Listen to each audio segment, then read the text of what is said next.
சேனலை சப்ஸ்கிரைப் செய்யாதவங்க சேனலை சப்ஸ்கிரைப் செஞ்சுக்கிட்டு செய்திகளை தெரிந்து கொள்ளும்படி அன்புடன் கேட்டுக்கொள்கிறேன்.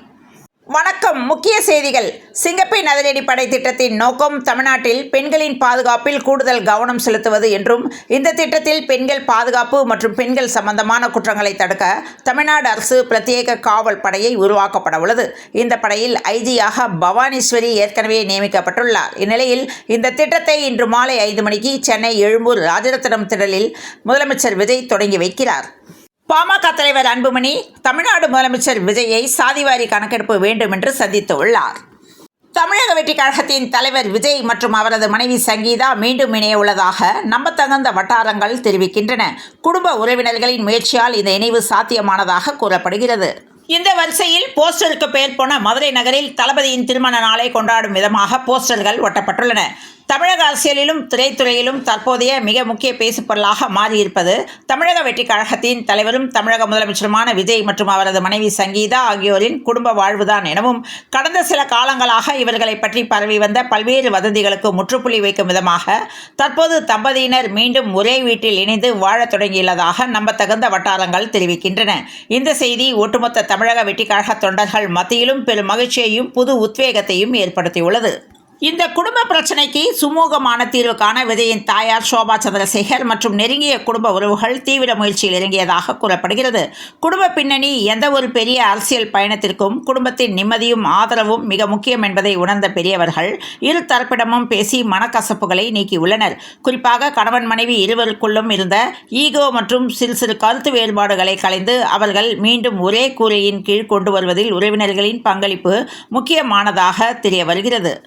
தற்போது சங்கீதா சென்னை திரும்பியுள்ளதாகவும் இருவரும் தங்களது நீலாங்கரை இல்லத்தில் இணைந்து வாழத் தொடங்கியுள்ளதாகவும் தகவல்கள் வெளியாகியுள்ளன. இந்த செய்தி வெளியானதிலிருந்து தமிழக வெற்றிக் கழக தொண்டர்கள் மற்றும் ரசிகர்கள் எல்லையற்ற மகிழ்ச்சியில் ஆழ்ந்துள்ளனர்.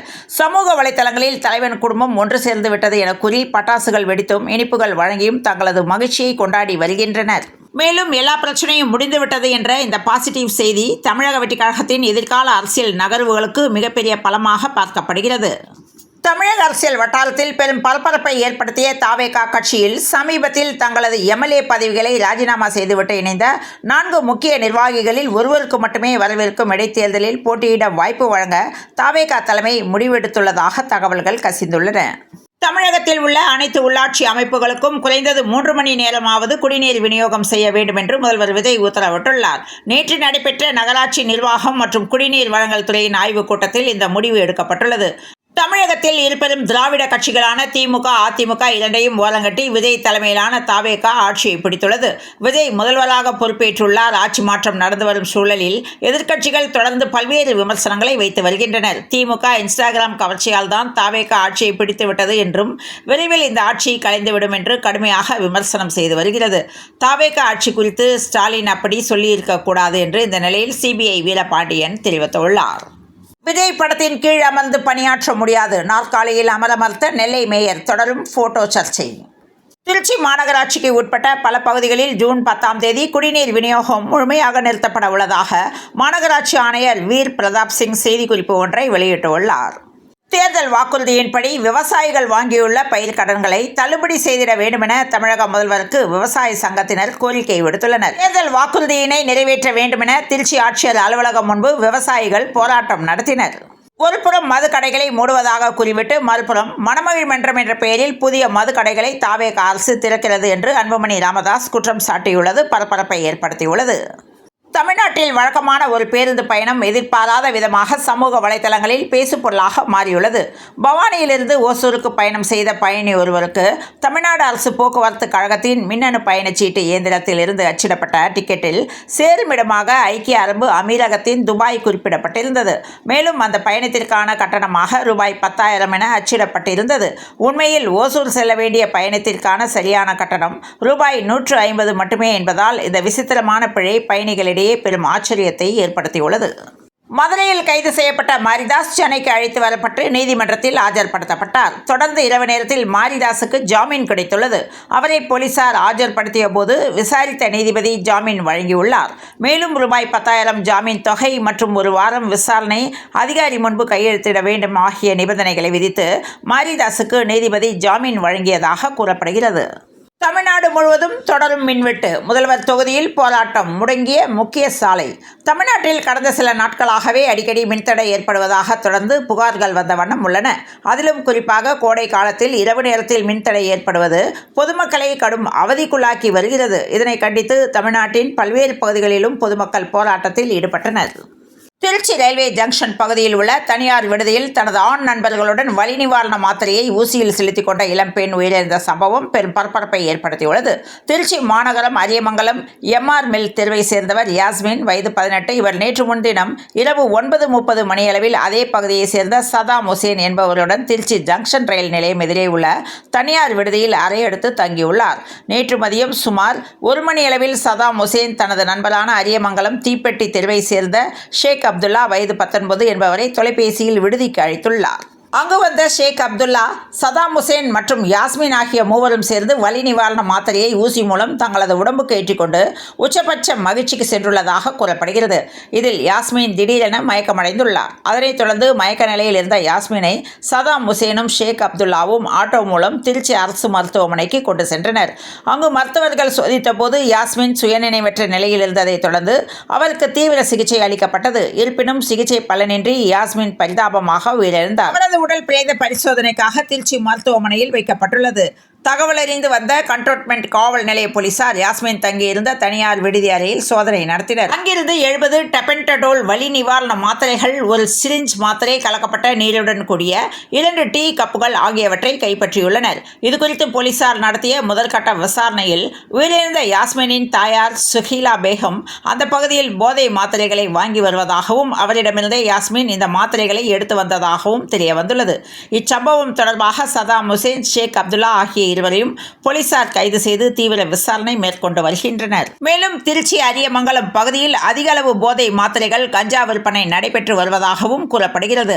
இந்த மாத்திரைகள் இளம் பருவத்தில் இருக்கும் பள்ளி மாணவர்கள், கல்லூரி மாணவர்கள் இடையே கொடுக்கப்பட்டு உச்சபட்ச சுகத்துக்கு தள்ளப்படுவதற்கு பயன்படுத்தப்படுவதாகவும் கூறப்படுகிறது. இதில் அப்பகுதி மட்டுமல்லாது பல்வேறு பகுதிகளில் உள்ள இளம் வயது நபர்களுக்கு விநியோகிக்கப்படுவதாகவும் சொல்லப்படுகிறது.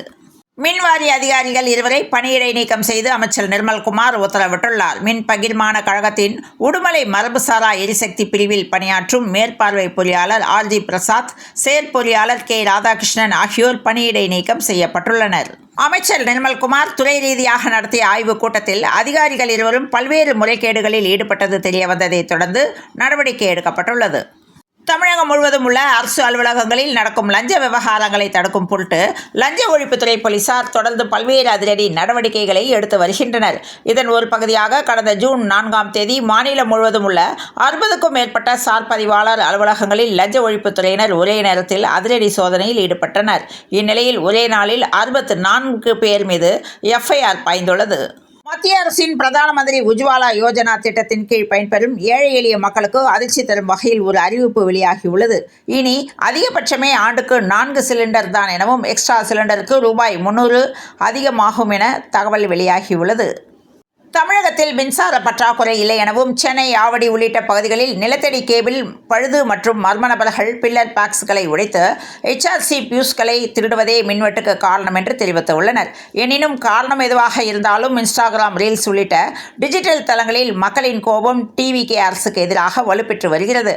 அரசியல் விமர்சகர்கள் இந்த எதிர்ப்பு அலை வரவிருக்கும் நாட்களில் ஆளுங்கட்சிக்கு பெரும் சவாலாக மாறும் என்று கருதுகின்றனர். தமிழகத்தின் மின்சார பிரச்சினை அரசியல், சமூகம் மற்றும் டிஜிட்டல் உலகம் என 3 தளங்களிலும் பெரும் அதிர்வலைகளை ஏற்படுத்தி வருகிறது.